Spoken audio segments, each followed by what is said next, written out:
Will you hold on to your faith in times of crisis? A lot of people will hold on to their faith during difficult times, but then abandon their faith during good times. Other people have their faith or some semblance of faith during good times, but then when hard times come, they abandon quickly their faith. What is it that we are in it for? Are we servants of God just because things have been good to us and we want things to continue to be good for us? Are we servants of God because he rescues us when the times are hard? Or, friends, do we come to God because we have been rescued and delivered by God? This is a question as we get into Genesis chapter 23. We're going to see Abraham go through a very hard time here. And we're going to see whether he exhibits faith or whether he starts to question God, question the promises of God. If you've been through hard times or if you're going through hard times, this is a video for you. Let's pray.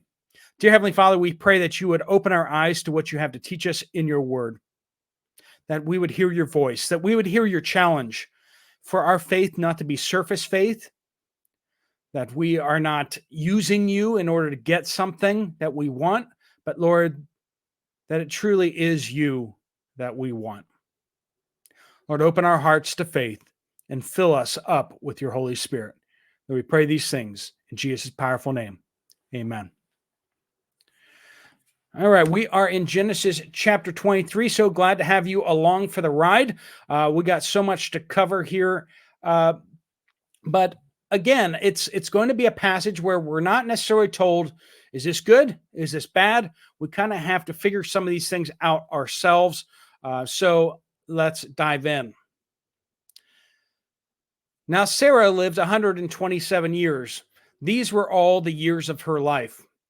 Sarah died in Kiriath Arba, that is Hebron, in the land of Canaan. And Abraham went in to mourn for Sarah and to weep for her. So they probably had her laid out on a tent, and Abraham went into the tent and wept for her. When Abraham got up from her bedside, his dead wife, he spoke to the Hittites. I am an alien residing among you. Now, he was already promised by God that God would not give him a foot of ground in his life. And while being a nomadic person in a tent is, hard, the idea that he doesn't have anywhere to bury his wife that will be protected is an awful blow. So he goes to the Hittites, says, I am an alien residing among you. Give me burial property among you so that I can bury my dead. He's lost a lot of servants up to this point, I'm sure. But this is the first close family member he has lost. The Hittites replied to Abraham, listen to us, my lord. You are a prince of God among us. Bury your dead in our finest burial place. None of us will withhold from you his burial place for burying your dead. Then Abraham rose and bowed down to the Hittites, the people of the land. He said to them, if you are willing for me to bury my dead, listen to me and ask Ephron, son of Zohar, on my behalf, to give me the cave of Machpelah that belongs to him. It is at the end of his field.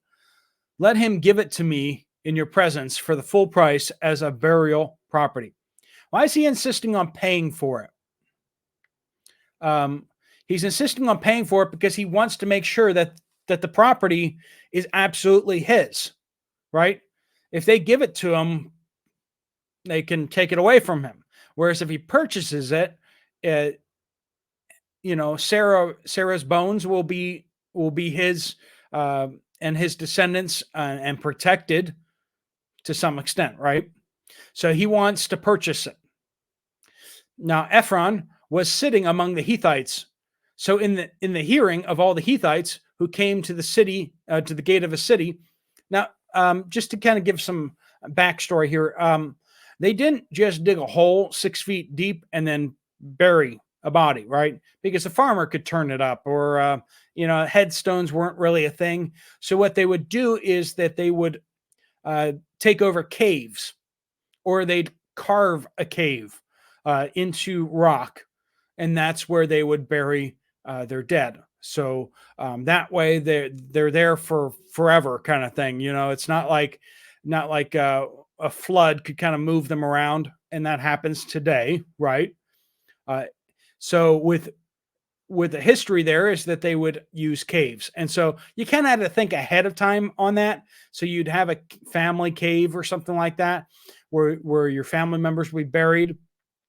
And so um, Ephron apparently had a cave that was prepared to be used, or had already started to be used.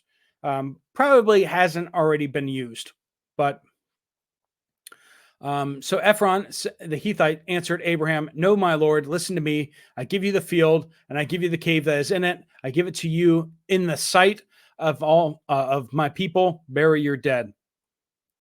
Abraham bowed down to the people of the land and said to Ephron in the hearing of the people, "Listen to me, if you please. Let me pay the price of the field. Accept it from me, and let me bury my dead there." Ephron answered Abraham and said to him, "My lord, listen to me. Land worth 400 shekels of silver. What is that between you and me?" So basically, he's like, hey, well, if you ever been in this situation, it's he's saying on the face of it, this is kind of spare change between you and me. I mean, we're we're both rich. It's not really a big deal, But what he's also doing is he's not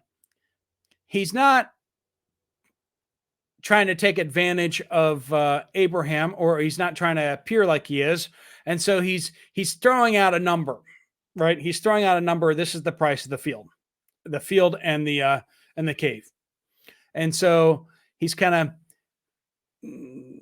in a very Middle Eastern way. He's kind of communicating the price, and so Abraham is going to accept that price. What is that between you and me? Bury your dead. Abraham agreed with Ephron that that's the price it should be. Weighed out to Ephron the silver that he had agreed to in the hearing of the Hethites, 400 standard shekels of silver. So Ephron's field at Machpelah near Mamre, the field with its cave and all the trees anywhere within the boundaries of the field, became Abraham's possession in the sight of the Hethites, who came to the gate of a city. After this, Abraham buried his wife Sarah in the cave of the field at Machpelah near Mamre, that is Hebron, in the land of Canaan. The field with its cave passed from the Hethites to Abram as burial property. So, and we're going to see that this little plot of land is going to pass down from Abraham to Isaac to Jacob, and we're actually going to see others buried. We're going to see Joseph bury his father in this plot of land as well, right? So this is the one little piece of land that the Israelites are going to have in Israel, but in their 400 years of slavery, they're going to lose it, right? So it's there, but then they're going to go find it again. And so this is this Abraham not believing God? It seems like what he did here is acceptable. We're not told that what he did was wrong. We don't see any consequences from it. We see his descendants using this plot of land as well. So what do you do with a passage like this? Was he right? Was he wrong? Does it really matter? Was it just telling us what happened? And we know that it's just telling us what happened. That's what we see here. So how is Abraham responding? Does he leave the land of Israel? Does he leave the land of Canaan? No, he stays. He could go somewhere where he could get a plot of land outside this property. He could go somewhere and get some land down in Egypt, or he could go get some land back in right? He could go back home from where he came from to bury his wife, but he doesn't. He stays in the land of Canaan. And also just how he interacts with the people there. He goes and says, let me buy a plot of land, not so that he can grow wealthy. Doesn't take advantage of it and say, let me buy some other land. He buys what he needs for this purpose. And that's it. He doesn't try buying more land. We see Abraham is not trying to run ahead of God. He's not trying to um, dig his heels in and not follow God here. We see him just doing what's necessary. And in the course of it, and we're going to see that in response to this, he is going to um, act in faith there too. Uh, we're going to see that that he is going to respond to the death of Sarah with realizing that his son needs a wife, and he doesn't want to take a wife for his son out of the land of Canaan, because God has told him that the people there are wicked and they're going to fall under judgment. And so he's going to find a proper wife for him. And so he's going to task his servant with accomplishing this task, which we see is going to be an act of faith. So we see this in the context here of Abraham walking with God. And so it seems to be that, generally speaking, the Bible seems to be kind of giving us a, kind of a thumbs up, not like a big thumbs up or a clear thumbs up, but it just, we all come into these difficult times, and sometimes it's not about so much what we do, but rather how we're doing it. Are we walking by faith as we take the steps? Because I mean, if you want to sit around and pray about, what you should eat for lunch today, and you won't make a choice until you hear from God, that's just kind of foolish. I know it sounds super spiritual, but it isn't. And people in seminary and Bible school and stuff like that, very zealous people for the Lord. We've all experienced this. We've gone through these phases, and maybe you've gone through this phase where you try to over spiritualize everything in your life. I'm not going to do anything unless God tells me to do it. I'm not going to take out the garbage unless God tells me to do it. Friend, take out your garbage. Be faithful with what God has entrusted to you. And don't be stupid, okay? Don't do stupid things just because you think that makes you more spiritual. Not bathing doesn't make you more spiritual, okay? Try to live in a wise and discerning way. Take advice from the people around you. Listen to what they have to say. Do what is considered to be good by the society and culture around you, unless it conflicts with Scripture. Abraham starts moving and starts doing stuff here that is appropriate culturally, is appropriate, and seen by the people of the land there as appropriate, and there isn't a conflict here. He just moves ahead and does what needs to be done. We don't see him lashing out at anyone. We don't see, and that's, sometimes we equate godliness with a lot of drama. But the truth is that true godliness is seeking to live a quiet and peaceful life that is in accordance with God's standards. But this godliness of a life well lived, working hard at your job, and dealing honestly with people is a big deal. And as you go through the situations in life that come inevitably, whether it's bearing a spouse or bearing a child, do we continue to behave in a rational way, or do we uh, become unpinned? Do we show that we are anchored upon the rock that is God, or are we so driven and tossed by the circumstances of our lives that we become unglued? And we've all seen this, haven't we? Somebody seems to have all their stuff put together, and then something happens. A loved one perishes, or they have a near death experience, or they have a midlife crisis. And suddenly, this new side of them comes out that shocks everybody. You didn't know it was there. They suddenly, you know, divorced their spouse and moved to, Boise, Idaho. And you're just there like, what just happened here? What just happened here? Or they start making reckless and foolish decisions. Now, I mean, going and buying a car that you can afford is not necessarily a foolish decision, but there are certain cars that would be a foolish decision, right? There's certain decisions about your job and about your life situation that you can go off the rails and making just stupid decisions. And again, I'm not necessarily saying any certain kind of decision is what I'm talking about, but you know what I'm talking about.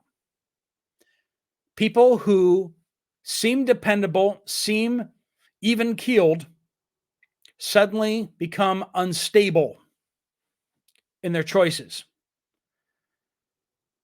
We are not to be those type of people. But even when life becomes very difficult and hard things happen, do we stay the course? Or do we show that really the only thing that keeping us to our faith was our spouse? Or the only thing keeping us to our faith was the good times? And when difficult times came, we abandoned the Lord. Or perhaps the inverse. Oftentimes it is the inverse.